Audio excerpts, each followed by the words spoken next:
Bien, buenas noches. El tema de hoy es la relación que existe entre el derecho y el Estado.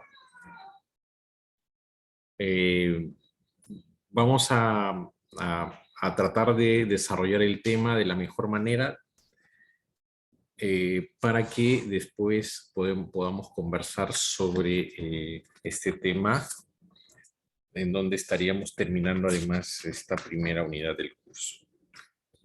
Eh, el concepto de derecho y Estado son dos conceptos interrelacionados, como dice la diapositiva.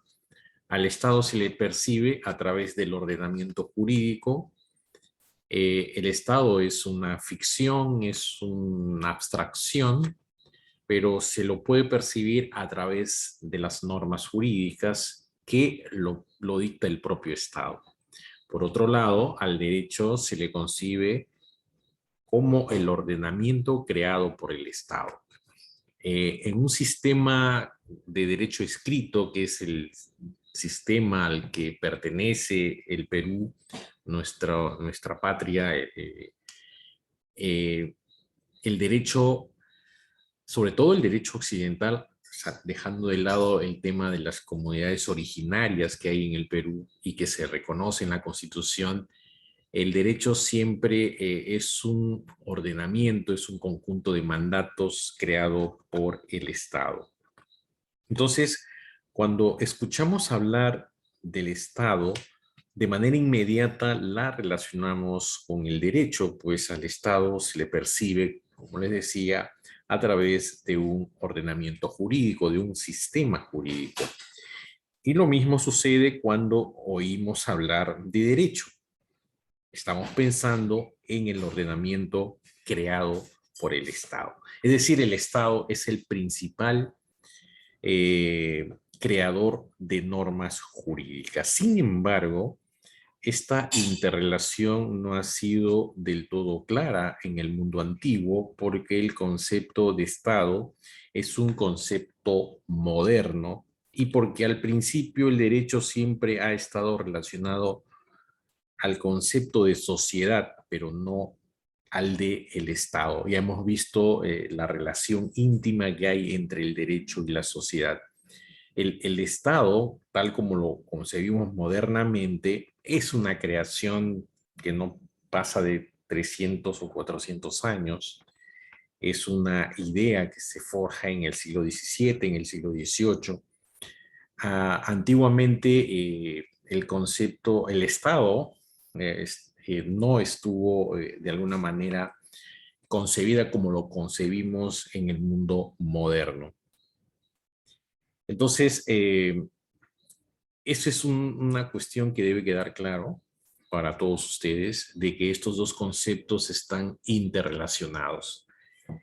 Eh, Siguiendo el concepto de que el Estado es la sociedad políticamente organizada, encontramos que modernamente el Estado, como les decía hace un momento, es el mayor productor de normas jurídicas. Y el Estado en todos sus niveles que nosotros tenemos en el Perú, por ejemplo, tenemos un Congreso que dicta normas que se aplican en todo el territorio nacional.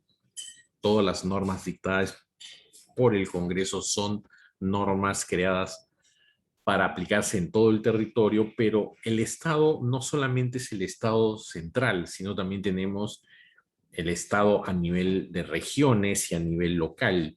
Entonces, hay normas que dictan los gobiernos regionales y que se aplican en determinadas regiones y por otro lado también hay gobiernos locales y las normas que dicta una municipalidad son normas que se aplican en la jurisdicción que tiene esa municipalidad. Entonces, modernamente, esto debe quedar claro, el mayor productor de normas jurídicas es el Estado. No hay otra forma de entender el mundo moderno como una creación de las normas jurídicas a raíz de alguna circunstancia o alguna necesidad que tenga que resolver el Estado. Las normas siempre se dictan para resolver problemas o para regular conductas. Y eso lo podemos ver a través de nuestro Parlamento, de nuestro Congreso. Pero no solamente el Estado a través del Parlamento dicta normas, el Poder Ejecutivo es un gran productor de normas jurídicas. Quizás el que mayor normas jurídicas produce a nivel, sobre todo, cuantitativo. Normas reglamentarias, normas que se dictan en los ministerios, resoluciones ministeriales, y cualquier otra norma de los organismos estatales son normas dictadas por el Estado. Otra idea importante en el tema de la relación entre el derecho y el Estado es esta relación que tiene el Estado con la fuerza.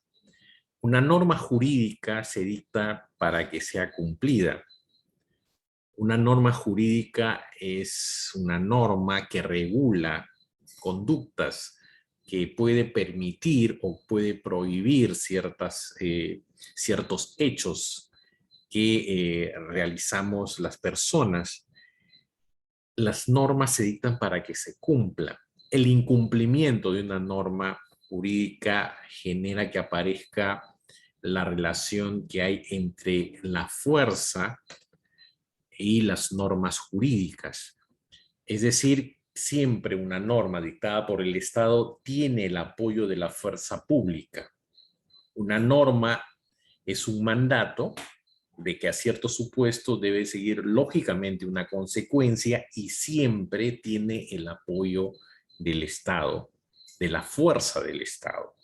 Entonces aquí aparece el tema de dos conceptos que ya le hemos venido conversando a lo largo del curso, que es el concepto de coacción por un lado y el concepto de coerción. Esto a nivel de la relación entre la fuerza y el derecho. Entonces, el concepto de coacción es el empleo actual de la fuerza del Estado, o sea, la fuerza en acto, la fuerza presente, que se manifiesta a través de, por ejemplo, de la Policía Nacional o del Ejército en un sentido extremo. Entonces, el concepto de coacción es un concepto que se le debe entender como la fuerza presente en acto, la fuerza bruta. Es la coacción como un hecho objetivo que se da en la realidad. O sea, en el caso de incumplimiento de una norma, se puede utilizar eventualmente la fuerza del Estado para sancionar al infractor o para corregir cualquier circunstancia que haga que se esté incumpliendo una norma jurídica. Por otro lado está el concepto de coerción, que viene a ser la presencia de la fuerza de manera potencial, o sea, la fuerza en potencia. Muchas de las normas, ya lo hemos dicho en este curso, muchísimas de las normas se cumplen de manera espontánea y no se necesita la fuerza para su cumplimiento. Si se quiere, es un cumplimiento por una cuestión de que se genera a raíz de la propia convivencia social, de la propia armonía que siempre está presente en toda sociedad. Sin embargo, cuando se habla de la coerción, se habla de que siempre detrás de una norma jurídica está esta fuerza, ese apoyo de la fuerza que tiene toda norma, o sea, siempre está presente la fuerza que podría eventualmente convertirse fuerza en acto, en coacción, cuando se utiliza la fuerza de manera objetiva. Toda norma va a tener detrás siempre la cuestión, va a tener siempre la cuestión de la presencia de la fuerza de manera potencial. Evidentemente, muchas de las normas también se cumplen pensando en no recibir una sanción. O sea, muchas de las normas de tránsito, por ejemplo, en todas las ciudades se cumplen porque no se quiere que nos sancionen, que la policía nos pare, que nos pongan una multa de tránsito. O sea, se cumple pensando en que probablemente el incumplimiento haga que se convierta esta fuerza potencial en una fuerza en acto, en una fuerza objetiva, a través de una multa que te da la policía o eventualmente cualquier órgano estatal. Entonces, esa es la relación que hay entre este concepto de coacción y coerción, que lo vemos porque toda norma jurídica, toda norma que nace del Estado, o sea, toda norma que es derecho, siempre va a tener el apoyo de la fuerza para su cumplimiento y para su eventual sanción en caso de que se perturbe o haya una infracción de la norma. O sea, el cumplimiento y la vigencia de las normas jurídicas siempre va a tener el apoyo de la fuerza del Estado. Y puede, en suma, podemos decir, siempre va a tener el apoyo de la fuerza o de manera potencial o de manera efectiva, que se dice en acto. O sea, va a haber coacción cuando la fuerza está presente de manera objetiva, o la fuerza como coerción, o sea, fuerza en potencia. Fuerza que no está en el caso de su cumplimiento, pero siempre los destinatarios de la norma jurídica tienen en cuenta de que su eventual incumplimiento pueda hacer que se ponga en marcha los órganos del Estado para su cumplimiento a través de la fuerza en acto, a través de las fuerzas públicas, como la Policía Nacional o eventualmente de manera excepcional el Ejército. Bien, ahora,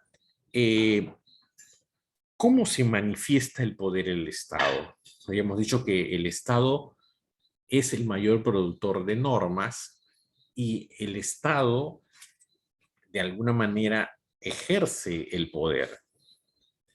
Pero ¿cómo se manifiesta el poder del Estado? Se dice que el poder del Estado se manifiesta no como fuerza física, como coacción, que lo acabamos de decir, sino como un sistema de normas que van a tener siempre el apoyo de la fuerza del Estado. O sea, estas normas son obligatorias, son independientes de que nos guste o no en nuestra conciencia. Es decir, no solamente son obligatorias, sino que son independientes de nosotros, porque no hay que olvidar, como ya hemos visto, que las normas, a diferencia de las normas morales, las normas jurídicas, a diferencia de las normas morales, son heterónomas, o sea, son impuestas por un tercero. En este caso, por el Estado. O sea, las normas son obligatorias y además son independientemente de nuestra conciencia, de nuestro querer, de nuestros deseos que uno pueda tener con respecto a la ejecución o al cumplimiento de una norma. O sea, las aceptemos o las negamos, las normas jurídicas son obligatorias. Hemos visto que siempre, en algunos supuestos, siempre hay algunas reacciones de carácter emocional frente a una norma. O sea, eso también es una realidad. Las personas reaccionamos de diferentes maneras cuando se dicta una norma. O sea, la emoción también está detrás y por eso se dice que es independiente a nuestra conciencia y a nuestros deseos. Las aceptemos o neguemos, o sea, o negamos las normas están y están para cumplirse. Sobre todo en un Estado de Derecho, en donde lo que debe primar es la voluntad de la ley y no la voluntad de los gobernantes de turno.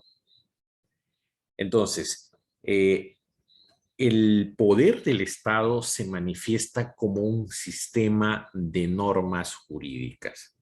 El Estado influencia en la creación y la aplicación de las normas jurídicas. O sea, esto es una cuestión que no debemos dejar de lado. O sea, el Estado tiene mucha influencia en la creación, es el productor de las normas. El Estado, a través de sus órganos, sea el legislativo, el poder ejecutivo, el poder judicial, que crean normas, quizás no como lo produce el Parlamento en cuanto a la calidad y no a la cantidad. Entonces, tiene mucha influencia en la creación de las normas el Estado. Y también en la aplicación, porque el Estado no solamente es el Parlamento, no solamente es el Congreso, sino también el Estado son todos los organismos, incluyendo el Poder Ejecutivo y el Poder Judicial. El Poder Ejecutivo regula las normas, facilita la aplicación de las normas y el presidente, por ejemplo, está obligado a hacer que las normas se cumplan. Y por otro lado, el Poder Judicial entra y juega un papel importante en la aplicación de las normas jurídicas, sobre todo cuando hay conflictos de intereses, cuando hay incertidumbres jurídicas, el Poder Judicial se tiene que pronunciar y resolver los problemas de los justiciables en función de las normas jurídicas que están vigentes. Eso por un lado. Por otro lado, el derecho juega un papel importante porque el derecho señala los límites de la acción estatal. En un Estado de derecho constitucional, las reglas de juego de un Estado están en la Constitución. La Constitución del Perú y las constituciones en general tienen dos partes fundamentales. Una parte dogmática que está compuesta por los derechos fundamentales de la persona, por los derechos humanos y con la protección de estos derechos a través de las acciones de garantía, a través de lo que es el habeas corpus, la acción de amparo, la acción de cumplimiento.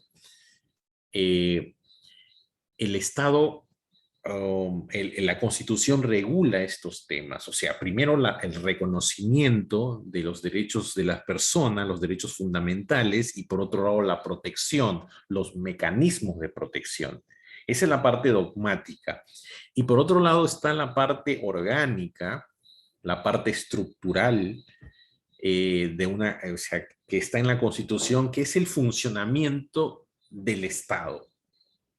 O sea, a través de la Constitución se regula el tipo de Estado que tenemos y en esta Constitución, en esta parte estructural, orgánica, se regula el funcionamiento de los poderes del Estado. El poder legislativo, el poder ejecutivo, el poder judicial y todos los órganos estatales, el poder electoral. El sistema electoral es un poder. Está regulado en la Constitución el tema de la Defensoría del Pueblo, el tema del Tribunal Constitucional, del Ministerio Público. Todos ellos son normas que regulan el funcionamiento y ponen los límites de la acción estatal. Un Estado siempre tiene que tener contrapesos con respecto a los poderes. Donde siempre ha habido conflictos es la relación entre el poder ejecutivo y el poder judicial. sobre todo en estos últimos años en el Perú hemos visto una relación muy conflictiva entre estos dos poderes del Estado. Quizás por ahí deberíamos repensar la Constitución y creo que se necesita una modificación en esta parte de las relaciones que hay entre el poder ejecutivo y el poder y el poder ejecutivo. Entonces, creo que por ahí debemos repensar de pronto algunos ajustes a todas las cuestiones también de los órganos estatales, eh, pero de ahí a proponer, como está proponiendo un grupo, un partido político que actualmente maneja el poder ejecutivo, promover el cambio de una constitución sin decirnos qué está mal en la constitución, sin haber enseñado, creo que a los que promueven el cambio constitucional a partir de una asamblea constituyente, es promover el rompimiento, desde mi punto de vista, de un Estado de Derecho. Porque no nos dicen, creo que lo primero que deben hacer estas personas es leer la Constitución. Creo que no lo han leído, no lo conocen. Por otro lado, creo que a la gente que están promoviendo el tema de un cambio constitucional le deberían también enseñar, o por lo menos deberían leer la Constitución. Yo no sé si quieren cambiar la parte dogmática de la regulación de los derechos humanos. Hay una tesis reiterada del actual gobernante de decir que la educación y la salud son servicios y no derechos. Parece que no han leído la Constitución, lo que dice el artículo 3º de la Constitución. Todos los derechos inherentes a la persona son derechos humanos y están protegidos por esta Constitución. Son derechos fundamentales. Y es una falacia decir que en el Perú la salud y la educación no son un derecho. O sea, eso es una mentira y viene de estas personas que están en el poder actualmente. Es lamentable. Entonces, nosotros en la academia, en la universidad, no podemos dejar pasar de lado estas cuestiones que atañen directamente a los que estamos metidos en el mundo del derecho. Entonces, lo importante acá es que el derecho señala los límites de la acción estatal. ¿Y dónde está este derecho? En la Constitución. La Constitución es la principal norma de un Estado que regula las reglas de juego del poder que hay en una sociedad. Entonces, ¿cuáles son los poderes que tiene el Poder Ejecutivo, el Poder Legislativo, el Poder Judicial, el Tribunal Constitucional, la Defensoría del Pueblo, el Ministerio Público, el Banco Central de Reserva? Órganos constitucionales importantísimos que hacen un contrapeso del poder del Estado. No podemos aceptar un Estado que solamente sea manejado por un solo poder, por un solo órgano, que avasalle los otros poderes del Estado. Eso es una cuestión importantísima que nosotros debemos conocerlo bien. Ahora, veamos, ese es en cuanto a cómo se manifiesta el poder del Estado. Se manifiesta a través de normas y el Estado, por un lado, tiene influencia en la creación y en la aplicación de las normas y por otro lado, el propio derecho señala los límites de la acción estatal. Eso debe de quedar claro. Ahora veamos la distinción entre el Estado y el derecho. Sobre esta distinción entre el Estado y el derecho existen hasta 4 tesis. Les vamos a explicar brevemente. Primero, antes de exponer las 4 tesis de manera breve, es importante decir que siempre que se piense en el Estado, lo asociamos al derecho y las representaciones como algo en que lo jurídico tiene como función determinante. Ese es por un lado. Por otro lado, cuando pensamos en el derecho, encontramos con él implicada la noción de Estado como una instancia objetiva que impone el cumplimiento del precepto jurídico. O sea, pero hay distinciones que son importantes señalar. Entonces, y hay 4 tesis. La primera tesis de esta distinción entre el Estado y el derecho es la que señala que el Estado es el único que declara qué cosa es derecho. Es decir, esta es una posición positivista del positivismo jurídico, es decir, no hay otro derecho que aquel declarado por el Estado.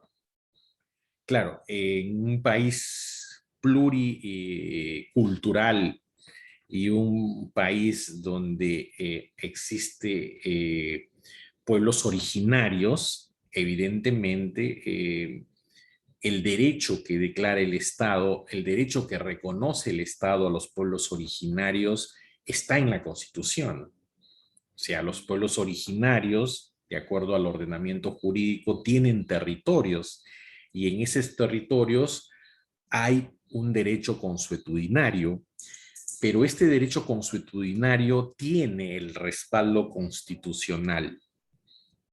Además, el Estado es vigilante a que dentro de estos territorios donde se aplica estos derechos consuetudinarios, estos derechos originarios, se tiene que respetar los derechos fundamentales de la persona.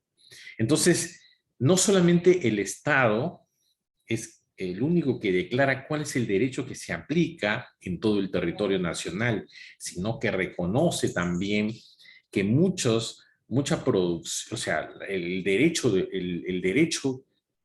que nacen en los territorios de los pueblos originarios también es un derecho reconocido por el Estado o reconocido en la Constitución política del Estado. Eso debe quedar claro también. O sea, esta es la primera tesis, que el Estado es el único que declara el derecho, ya sea un derecho que nace de un derecho, digámoslo, de un derecho occidental, pero también no hay que olvidar que el Estado, sobre todo en una realidad como la nuestra, reconoce que hay derechos dentro de los territorios de los pueblos originarios y que tienen el respaldo constitucional. O sea, son derechos porque el Estado los reconoce, la Constitución los reconoce que son derechos consuetudinarios y que su aplicación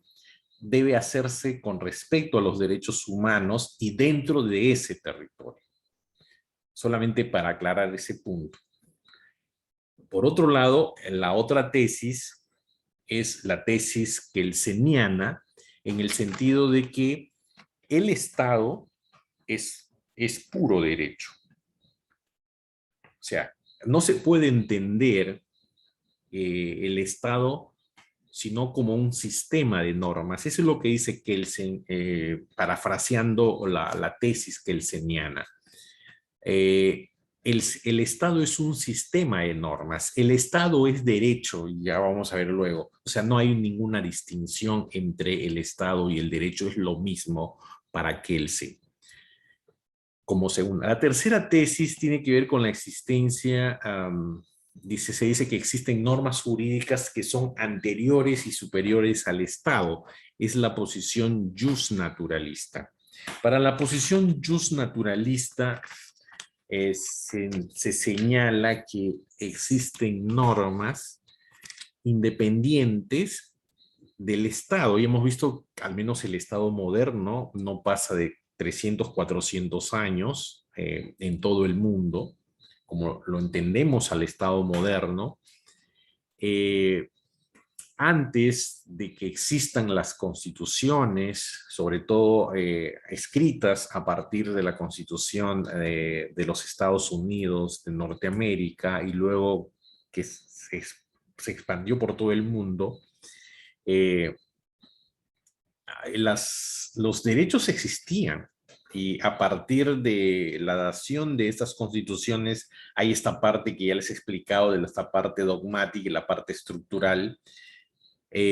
Hay un reconocimiento a los derechos humanos, a los derechos fundamentales de la persona. La tesis justnaturalista sostiene que por encima del Estado mismo, de cualquier Estado, los derechos humanos son anteriores y superiores al Estado. Esa es una discusión evidentemente just filosófica, pero debe quedar claro de que hay algunos derechos efectivamente que son totalmente anteriores a la existencia del Estado, como el derecho a la vida y el derecho a la libertad. Creo que esos dos derechos son los derechos humanos fundamentales y que están, o sea, y que han aparecido desde que el hombre ha aparecido en la faz de la tierra. La libertad, su libertad y el derecho a la vida. Por otro lado, finalmente tenemos la última tesis, que es la tesis de la autolimitación, en donde lo que se hace es que el Estado fija los límites de su actuación con el derecho. O sea, en este caso no es que el Estado sea superior, sino que el Estado, con el poder que tiene, se autolimita con el derecho. O sea, el derecho es la que va a señalar los límites de la actuación del propio Estado. Pero en esta tesis de la autolimitación es el propio Estado que fija los límites de su actuación con el derecho. O sea, es a partir del pacto social que tienen las personas en un determinado territorio, y a partir de este pacto y a partir de la creación de un Estado, el propio Estado, para una convivencia pacífica y sana de esta sociedad, se autolimita, porque todo poder que no tiene límites genera dictaduras, genera violencia. Entonces, en un estado moderno, democrático, o en un estado constitucional, el Estado tiene que tener sus límites. Y lo importante acá es que el propio Estado, que es la sociedad políticamente organizada, la que va a fijar sus límites con el propio derecho. ¿Cuál es la norma fundamental que establece estos límites? Es la Constitución, es la parte orgánica que tiene una Constitución, en donde se establece cuáles son las reglas de juego entre los poderes y los órganos constitucionales que tiene el Estado. Bien, ese es con respecto a esta primera parte. Vamos a seguir con el desarrollo de la clase. Ahora vamos a tocar el tema. Hemos visto que en la segunda doctrina, en la segunda tesis, la tesis que tiene Kelsen sobre el Estado, y ahí adelantamos que el Estado para Kelsen es puro derecho.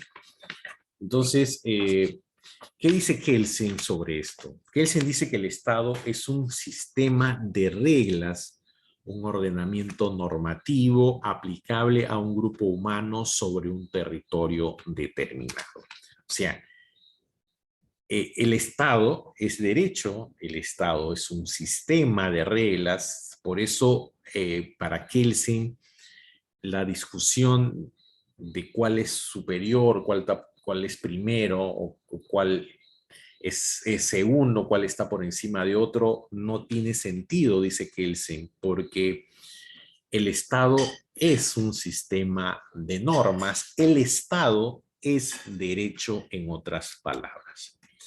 Entonces, el Estado es una colección, según Kelsen, de normas jurídicas.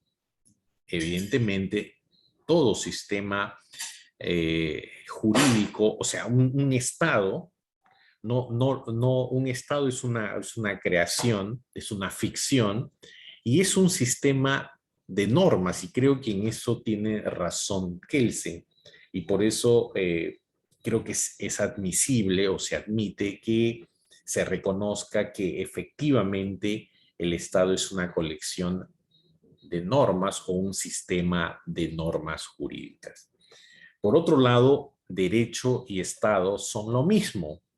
No existe problema de la relación entre ambos. Lo que acabamos de ver, hemos visto cuál es la relación y cuáles son las tesis que hay con respecto a esta relación entre el derecho y el Estado.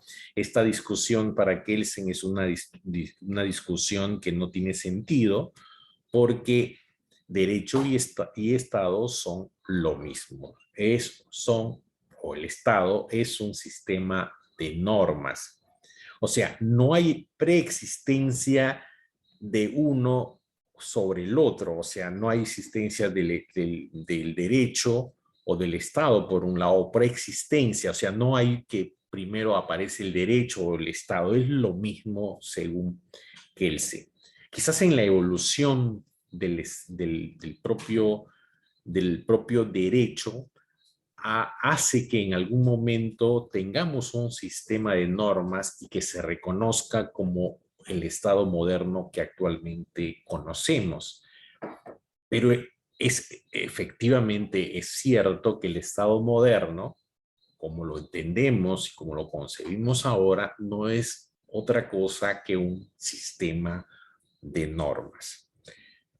Por otro lado, el poder estatal es la validez del orden jurídico, o sea, la eficacia es la coerción, o sea, cómo se manifiesta el poder del Estado, el poder estatal. El poder estatal se manifiesta a través de la validez del orden jurídico y el orden jurídico tiene su fundamento en la Constitución, en una primera Constitución que llama Kelsen una Constitución fundante, que es de alguna manera una norma que tiene validez por sí misma y que fundamenta a la Constitución política del Estado que rige en una sociedad.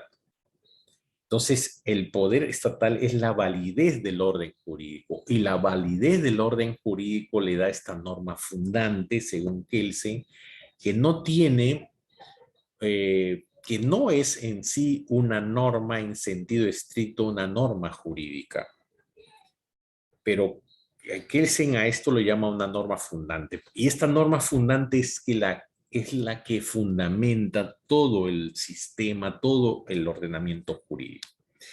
Y la eficacia del poder estatal se manifiesta a través de la coerción. Ya hemos visto la diferencia entre coacción y coerción.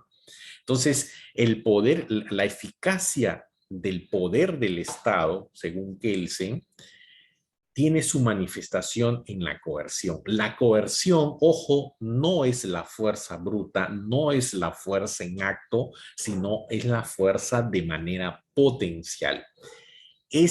O sea, es un aviso, o sea, toda norma jurídica detrás tiene este poder coercitivo. Es decir, te va diciendo de que en caso de incumplimiento vas a recibir una sanción. Y la sanción es cuando se sanciona el incumplimiento de una norma, evidentemente ya aparece la coacción, aparece la fuerza bruta. Entonces, la eficacia del poder estatal está en la coerción y la coerción está en todas las normas jurídicas, quizás en la mayor cantidad, en un 95, 98% de las normas producidas por el Estado tienen dentro de sí el tema de su coercibilidad. Y finalmente, el derecho positivo el derecho positivo es la personificación del Estado. O sea, el derecho positivo, entendido como el derecho, como la creación del propio Estado. El derecho positivo, que es un sistema de normas. Entonces, la personificación de todo Estado está en el sistema de normas, que no es otro que el derecho positivo, creado por este propio Estado. La totalidad del ordenamiento jurídico, según Kelsen, es, es el Estado. Entonces, eso es una cuestión importante que les quería comentar con respecto a la doctrina que tiene Kelsen sobre el Estado. Y para ir terminando la clase, vamos a ver cuál es, o sea, cómo es el sistema jurídico peruano. Es decir, cuando se habla del sistema jurídico, si seguimos la tesis de Kelsen, estamos hablando del Estado peruano. O sea, cómo es el Estado peruano, porque el Estado no es sino un sistema de normas, parafraseando a Kelsen. O sea, Kelsen dice que el Estado es un sistema de normas. Y cuando hablamos de un sistema jurídico peruano, estamos hablando de alguna manera del Estado peruano. Pero veamos cómo está regulado el tema del sistema jurídico en el Perú. Es el derecho, o sea, cuando se habla de un sistema jurídico, se habla de todas las normas que se aplican en un determinado territorio. En este caso, eh, cuando se habla del sistema jurídico peruano, se habla de las normas creadas por el Estado peruano que se aplican por regla general dentro del territorio del país. Hay excepciones. Excepcionalmente se acepta que las normas se apliquen fuera del Estado, eso evidentemente en función de la reciprocidad que hay entre los estados, porque de manera excepcional también se pueden aplicar normas extranjeras dentro del territorio nacional, y eso está regulado en el Código Civil, en el libro 10 sobre el derecho internacional privado. Pero lo que debe quedar claro, sobre todo para ustedes que se están iniciando en una escuela de derecho, lo que debe quedar claro es que el derecho que se aplica en el territorio del país es el derecho que se llama el ordenamiento jurídico peruano. O sea, el sistema jurídico peruano es el derecho que se aplica en todo el territorio del país. Y ya hemos hablado de las excepciones, en que en los territorios de los pueblos originarios se aplica un derecho consuetudinario, pero tienen reconocimiento constitucional. Entonces, de alguna manera, al tener el reconocimiento constitucional, este derecho también es un derecho peruano, pero la excepción es que se aplica solamente dentro del territorio de estos pueblos originarios. Después todo el derecho creado por el Estado central se aplica en todo el territorio del país. Ahora, ¿cuál es la estructura del sistema jurídico peruano? En el artículo 51 de la Constitución se regula esta estructura y lo hemos graficado, está en la diapositiva. Primero está la Constitución. La Constitución es la norma más importante que tiene el sistema jurídico peruano. Todos los problemas que se ventilan en el Poder Judicial y en la administración pública en general, todos los problemas se tienen que mirar con el prisma constitucional. Es decir, siempre tiene que haber un análisis si los problemas se están resolviendo, o sea, las normas de menor jerarquía guardan concordancia con las reglas y los principios constitucionales. Entonces, la norma de mayor jerarquía dentro del sistema jurídico peruano es la Constitución. Después tenemos normas, tratados, de acuerdo al artículo 55, el tratado es una norma que el Estado peruano ha firmado, ha suscrito con otros estados o con otros organismos internacionales y que obligan al Estado peruano. Y aquí hay que hacer una pequeña diferenciación entre los tratados que regulan derechos humanos. Estos tratados que regulan derechos humanos y la protección de estos derechos humanos tienen rango constitucional. O sea, dentro de este esquema que está en la diapositiva, debe entenderse que los tratados, que lo regula el artículo 55 de la Constitución, si tienen que ver con derechos fundamentales de la persona, tienen rango constitucional. Es decir, están a la par de la Constitución, es decir, son normas constitucionales, en otras palabras, son normas que forman parte del sistema jurídico peruano.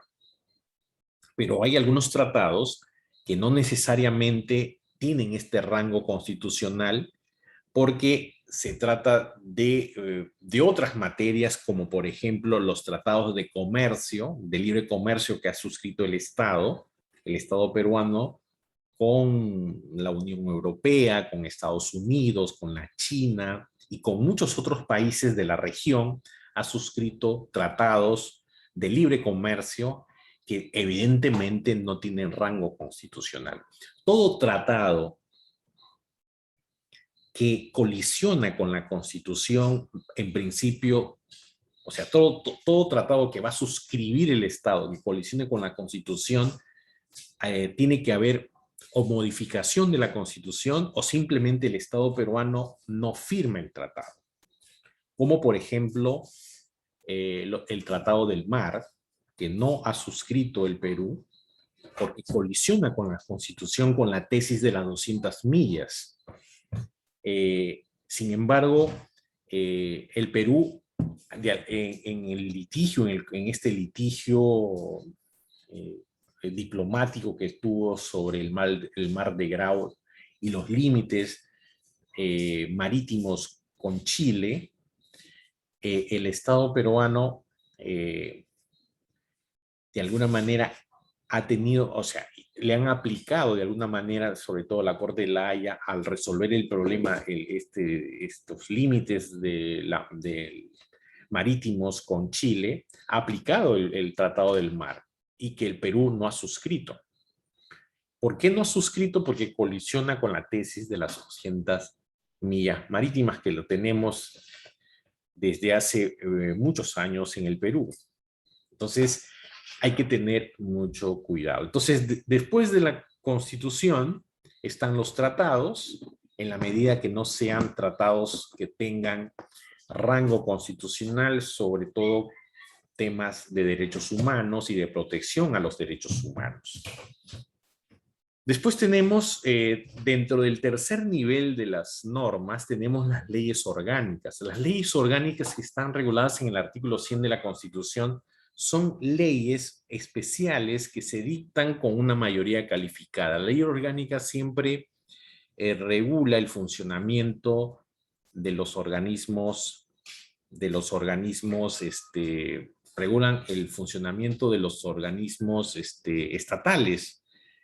El Poder Judicial tiene una ley orgánica, el Ministerio Público tiene una ley orgánica, el Tribunal Constitucional tiene una ley orgánica, hay leyes orgánicas del Banco Central de Reserva, de la Defensoría del Pueblo. Entonces, las leyes orgánicas tienen un tratamiento especial y tienen mayor rango que cualquier ley ordinaria. Cuando se habla de un sistema jurídico, se habla de un sistema que tiene que estar ajeno a contradicciones, tiene que ser coherente. Si un tratado colisiona con la Constitución, se aplica la Constitución. Si no es un tema que tenga que ver con los derechos humanos, puede ser que se le escape a los que aprueban los tratados, y si un tratado colisiona con la Constitución, se aplica la Constitución. Si una ley orgánica colisiona con un tratado, debería preferirse el tratado, porque es una norma que se ha suscrito con algún otro estado o con algún otro organismo internacional, como puede ser la OEA o la ONU.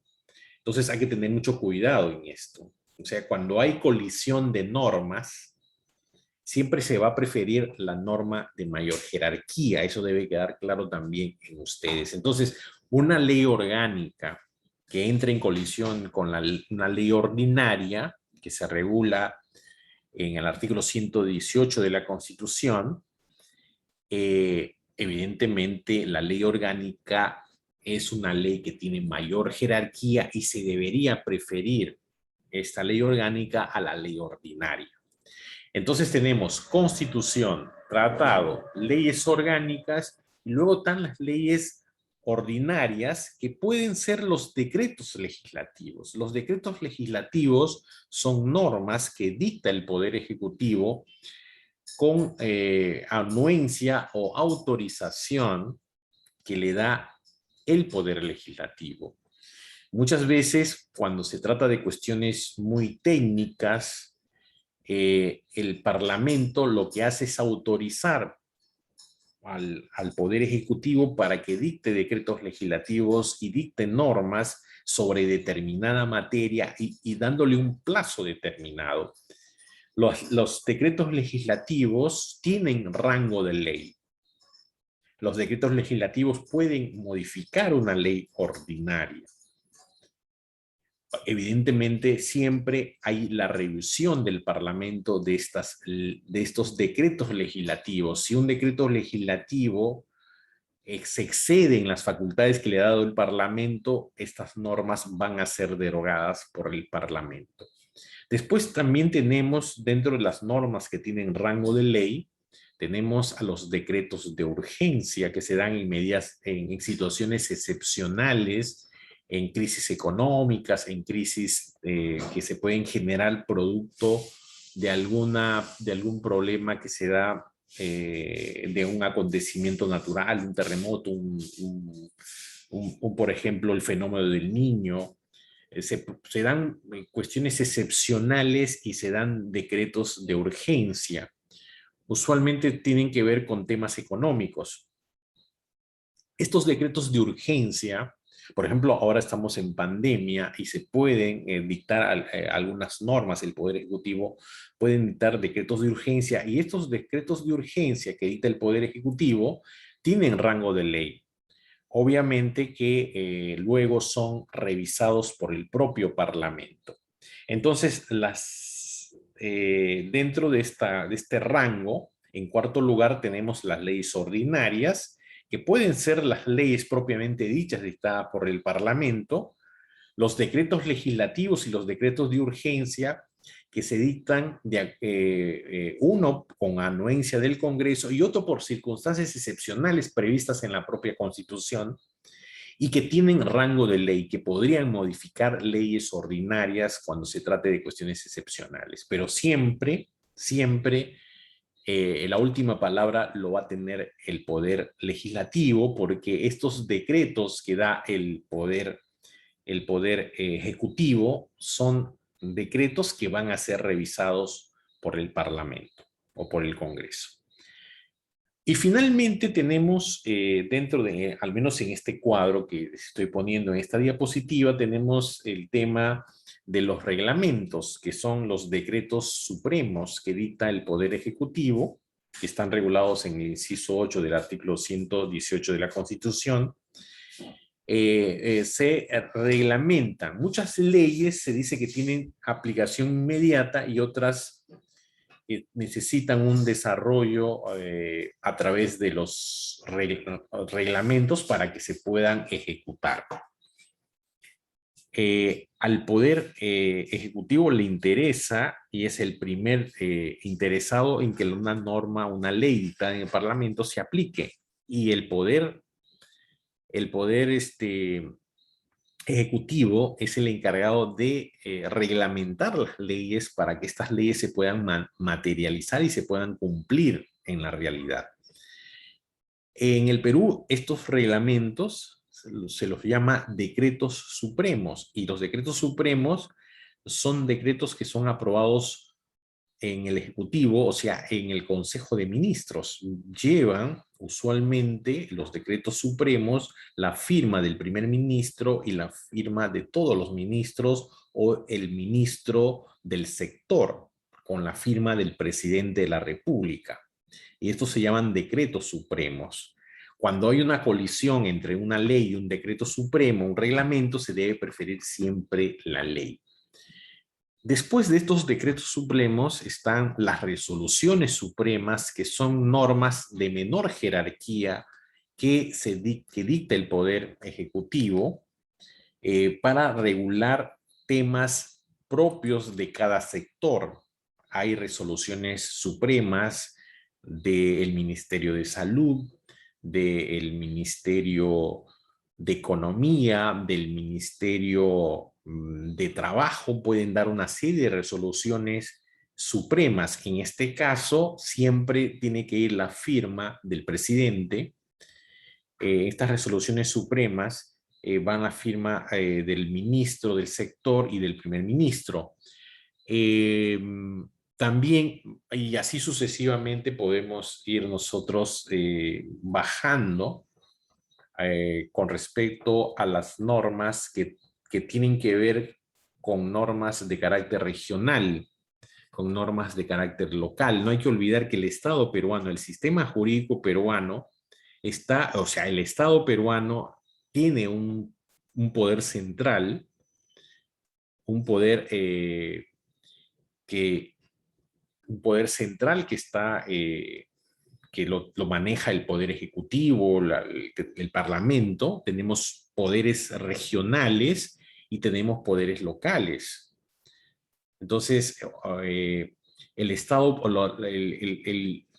estos órganos estatales, este Estado, a nivel central, a nivel regional y a nivel local, dictan normas. Y evidentemente son normas que van a estar por debajo de estas normas que los tenemos acá en esta diapositiva. O sea, están por debajo del rango de un reglamento o de una ley. En los gobiernos regionales, por ejemplo, se dictan ordenanzas regionales, decretos regionales o se llaman ordenanzas municipales, que son ordenanzas de carácter local. Estas normas tienen evidentemente menor jerarquía que un reglamento, que un decreto supremo, que una ley orgánica o un tratado y la propia Constitución. Entonces, eso es lo que nosotros tenemos como el sistema jurídico peruano de manera gráfica, que ustedes deben entender y deben conocer. En la doctrina se habla de un ordenamiento jurídico, de una especie de pirámide. Se escucha hablar de la pirámide kelseniana, aunque no es una idea de Kelsen. Kelsen no habló de una pirámide, pero cuando uno lee la teoría pura del derecho en la parte que tiene que ver con la regulación del sistema jurídico, con la estructura del sistema jurídico, de alguna manera se grafica de que la primera norma o la principal norma de un Estado de Derecho, de un Estado moderno, es su Constitución, que fundamenta y que da validez a todas las normas de menor jerarquía. Por ejemplo, haciendo un símil, nosotros en el tema de la academia, en el tema de las universidades, nosotros tenemos en la universidad un estatuto que se fundamenta en la ley universitaria, y la ley universitaria se fundamenta en la Constitución. Ahora, las resoluciones del decano o de las facultades que hay en la universidad se sustentan en el estatuto de la universidad. Y ahí está su validez. O sea, una resolución decanal tiene su fundamento en el estatuto de la universidad, que dan las prerrogativas y las facultades para que las facultades se regulen y se autorregulen a través de resoluciones decanales o cualquier otra resolución de una facultad. Su fundamento está en el estatuto de la universidad. El estatuto de la universidad, la validez que tiene y su fundamento lo tiene en la ley universitaria. Y la ley universitaria tiene su validez y su fundamento en la Constitución. Bien, entonces con eso estaríamos dado por finalizado este tema de la relación entre el derecho y el Estado. Entonces ahora quedaría pendiente el tema de los comentarios y las preguntas que ustedes podrían hacer sobre el tema que acabamos de exponer.